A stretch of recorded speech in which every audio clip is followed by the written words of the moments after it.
అసలు కాంగ్రెస్ లో ఏం జరుగుతుంది? అపోజిషన్ ఫెయిల్యూర్ కాదు, it's an internal collapse. Congress ని బీఆర్ఎస్ ఓడించడం కాదు, నిజం చెప్పాలంటే కాంగ్రెస్ ని స్లోగా డిస్ట్రాయ్ చేస్తుంది. ఇది అపోజిషన్ ఫెయిల్యూర్ కాదు, ఇది ఒక డీప్ ఇంటర్నల్ కొలాప్స్. ఒక పార్టీ బయట నుంచి డిస్ట్రాయ్ చేయడము ఒక టైప్ ఆఫ్ ఇది, కానీ లోపల నుంచి సిస్టమ్ బ్రేక్ అవ్వడం it's dangerous step. Telangana politics regular గా ఫాలో అయ్యే వాళ్ళకి ఈ ప్యాటర్న్ ఎక్కడో సిమిలర్ గా అనిపిస్తుంది. పార్టీ బయట నుంచి స్ట్రాంగ్ గా కనిపిస్తుంది, కానీ ఇంటర్నల్ గా ఆల్రెడీ ఫ్రాక్చర్ స్టార్ట్ అయినాయి. కాంగ్రెస్ ఇప్పుడు ఆ సెకండ్ స్టేజ్ లోనే ఉంది. 24 లోక్సభ ఎలక్షన్స్ లో కాంగ్రెస్ కి 99 సీట్స్ వచ్చినాయి. ఇమీడియట్ గా పొలిటికల్ నరేటివ్ షిఫ్ట్ అయింది, కాంగ్రెస్ ఇస్ బ్యాక్ అని చెప్పి. కానీ ఆ సెలబ్రేషన్స్ లో ఒక బేసిక్ అనలిటిక్ క్వశ్చన్ మిస్ అయ్యారు. ఇది కాంగ్రెస్ స్ట్రెంత్ వల్ల వచ్చిందా, బీజేపీ యాంటీ ఇన్కంబెన్సీ వల్ల వచ్చిందా? ఎందుకంటే అది స్ట్రెంత్ వల్లే వచ్చి ఉంటే ఆ మూమెంటమ్ స్టేట్ ఎలక్షన్స్ లో కూడా రిపీట్ అవ్వాలి. హర్యానాలో ఎక్స్పెక్టేషన్స్ బిల్డ్ చేశారు, కానీ రిజల్ట్స్ మ్యాచ్ అవ్వలేదు. ఢిల్లీలో కాంగ్రెస్ కి ఇండిపెండెన్స్ స్పేస్ ఆల్మోస్ట్ లేదు. బీహార్ లో అలయన్సెస్ స్టేబుల్ గా లేవు. తెలంగాణ ఓటర్ పర్స్పెక్టివ్ నుంచి చూస్తే ఇది కొంచెం సింపుల్ గా అర్థమవుతుంది. ఇక్కడ కాంగ్రెస్ గెలిచింది because locals were angry on BRS. ఇంకా కాంగ్రెస్ ఆ స్ట్రాంగ్ లీడర్షిప్ పొజిషనింగ్ తోని టైమింగ్ తోని స్టేట్ లో పవర్ లోకి వచ్చింది. ఇక్కడ బీఆర్ఎస్ యాంటీ ఓటర్స్ తోని కాంగ్రెస్ పవర్ లోకి వచ్చింది, కానీ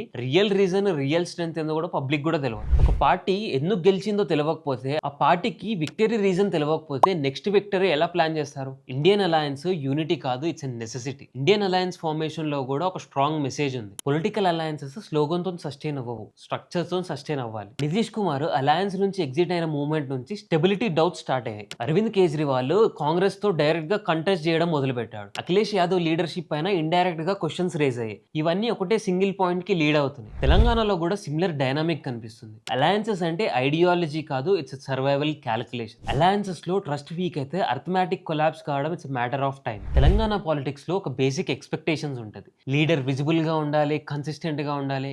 ఆప్టిక్స్ అనే కాన్సెప్ట్ చాలా ఇంపార్టెంట్. ఇక్కడ స్టేట్మెంట్ స్ట్రాంగ్ ఉంటాయి, అలిగేషన్స్ హెవీగా ఉంటాయి, కానీ లీగల్ ఫాలోఅప్స్ లేకపోతే క్రెడిబిలిటీ క్వశ్చన్ అవుతుంది. నరేటివ్ క్రియేట్ చేయడంలో స్ట్రెంగ్త్ ఉంది, కానీ సిస్టమ్ బిల్డ్ చేయడంలోనే గ్యాప్ ఉంది. ఇక్కడ పారాడాక్స్ కాదు, స్ట్రక్చరల్ ట్రాప్ ఉంది. పార్టీ స్ట్రాంగ్ ఫేస్ సేమ్ టైంలో లిమిటేషన్ గా మారడం అంటే అది ఇండివిజువల్ ఇష్యూ కాదు, ఆర్గనైజేషనల్ వీక్నెస్ ఇండికేటర్. తెలంగాణలో ఇంటర్నల్ కాంట్రడిక్షన్ ఇంకా క్లియర్ గా కనిపిస్తుంది. కాంగ్రెస్ ఇక్కడ పవర్ లో ఉంది, కానీ పవర్ లో ఉండడము ఆర్గనైజేషనల్ స్టెబిలిటీకి గ్యారంటీ కాదని ఈ ఎగ్జాంపుల్ క్లియర్ గా చూపిస్తుంది. రేవంత్ రెడ్డి ఎలక్షన్ గెలిచిన లీడర్, స్ట్రాంగ్ క్యాంపెయిన్ రన్ చేసి విక్టరీ అచీవ్ చేశారు. కానీ ఆ విక్టరీ తర్వాత పార్టీలో కంప్లీట్ కన్సాలిడేషన్ జరిగిందా అనేది ఓపెన్ క్వశ్చన్. తెలంగాణ కాంగ్రెస్ లో ట్రెడిషనల్ లీడర్షిప్ స్ట్రక్చర్ పైన అవుట్ సైడర్ కి చాలా స్ట్రాంగ్ పర్స్పెక్టివ్ ఉంటుంది. పార్టీలో డెకేడ్ గా సీనియర్ లీడర్స్ గా ఉన్న వాళ్ళకి రీసెంట్ గా వచ్చిన లీడర్షిప్ డామినెన్స్ యాక్సెప్ట్ చేయడం అంత ఈజీ కాదు. ఈ టెన్షన్ సైలెంట్ గా ఉంటది, కానీ డిసపియర్ కాదు. ఇక్కడ రియల్ కాన్ఫ్లిక్ట్ ఐడియాలజీ మీద కాదు, కంట్రోల్ మీద. రీసెంట్ గా జీవన్ రెడ్డి గారు పార్టీ మారింది, కానీ పోచారం శ్రీనివాస్ గారు గవర్నెన్స్ పైనే అసంతృప్తి వ్యక్తం చేయడం, కానీ ఇంకా పర్సనల్ గా I spoke with lot of AICC, DCC and TPCC members, వాళ్ళకు కూడా ఇంటర్నల్ గా ఏదో అసంతృప్తి. బీఫామ్ పాలిటిక్స్, టికెట్ డిస్ట్రిబ్యూషన్ అనే యాక్సెప్ట్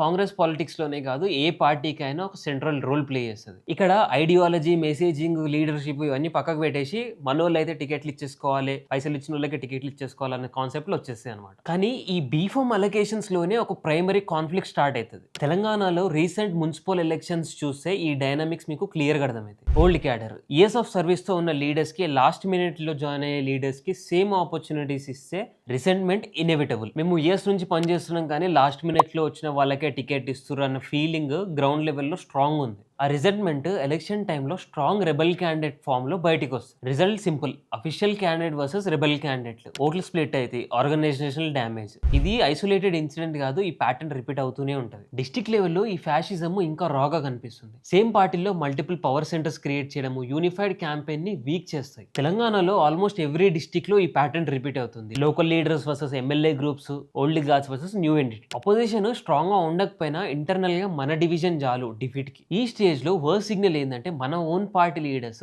ఓన్ గవర్నమెంట్ మీద పబ్లిక్ లో డిస్ట్రస్ట్ క్రియేట్ చేయడం, అంటే అసంతృప్తి వ్యక్తం చేయడం. ఇది ఓటర్ పర్స్పెక్టివ్ నుంచి చూస్తే డైరెక్ట్ సిగ్నల్ ట్రాన్స్లేట్ అవుతుంది. మీ పార్టీ మీద మీకు నమ్మకం లేకపోతే మేము ఎందుకు నమ్మాలి అని. ఎలక్షన్ టైంలో అనౌన్స్ చేసిన వెల్ఫేర్ గ్యారంటీస్ తెలంగాణలో కాంగ్రెస్ విక్టరీకి మేజర్ ఫ్యాక్ట్, కానీ గవర్నెన్స్ స్టేజ్ లో అవి ప్రెషర్ పాయింట్స్ గా మారుతున్నాయి. ప్రామిస్ ఇమీడియట్ గా ఫుల్ఫిల్ అవ్వకపోతే ఓటర్ ఫ్రస్ట్రేషన్ ఇండైరెక్ట్ గా లోకల్ లీడర్స్ మీద పడుతుంది. ఆ ప్రెషర్ లీడర్షిప్ మీద నుంచి రీడైరెక్ట్ అవుతుంది. ఇది ఇట్లనే ఉంటే ఇంటర్నల్ బ్లేమ్ సైకిల్ ఒకటి క్రియేట్ అవుతుంది. Promise delay frustration, promise delay frustration. తెలంగాణలో ఇప్పుడు అదే ఫేజ్ ఉందని చెప్పి చాలా మంది పొలిటికల్ అబ్జర్వర్స్ చెప్తున్నారు. ఫైనల్ గా చూస్తే కాంగ్రెస్ ప్రాబ్లమ్ ఐడియాలజీలో లేదు, లీడర్షిప్ లో లేదు, ఎక్స్టర్నల్ అపోజిషన్ లో కూడా లేదు. కోర్ ఇష్యూ స్ట్రక్చర్ లోనే ఉంది. స్ట్రాంగ్ ఇండివిజువల్స్ ఉన్నారు కానీ కోహెన్సివ్ సిస్టమ్ లేదు. స్ట్రాంగ్ సీఎం కానీ ఫ్రాగ్మెంటెడ్ పార్టీ. పాలిటిక్స్ లో లాంగ్ టర్మ్ సస్టైనబిలిటీ సిస్టమ్స్ మీద డిపెండ్ అయి ఉంటుంది, స్ట్రాంగ్ ఇండివిజువల్ లీడర్స్ పైన కాదు. లీడర్స్ కొంతకాలం వరకే దాన్ని హోల్డ్ చేయగలుగుతారు. ఎవెన్చువల్ గా స్ట్రక్చర్ లేని ఆ సిస్టమ్ కూడా ఫెయిల్ అవుతుంది. ఆ వీక్ సిస్టమ్ ఒక స్ట్రాంగ్ లీడర్ ని కూడా కిందికి డ్రాగ్ చేస్తాయి. తెలంగాణ వాళ్ళకి ఒక సింపుల్ క్వశ్చన్, నెక్స్ట్ కాంగ్రెస్ వస్తుందా లేదా అని కాదు, కాంగ్రెస్ యూనిటీగా ఉంటుందా లేదా అని చెప్పి కింద కమెంట్ చేయండి. ఈ కైండ్ ఆఫ్ ఎక్స్ప్లెనరీ వీడియోస్ మీకు నచ్చితే సబ్స్క్రైబ్ చేసుకోండి. ఇంకా మీకు ఏ టాపిక్ ని బ్రేక్ డౌన్ చేయాలో కింద కమెంట్ చేయండి.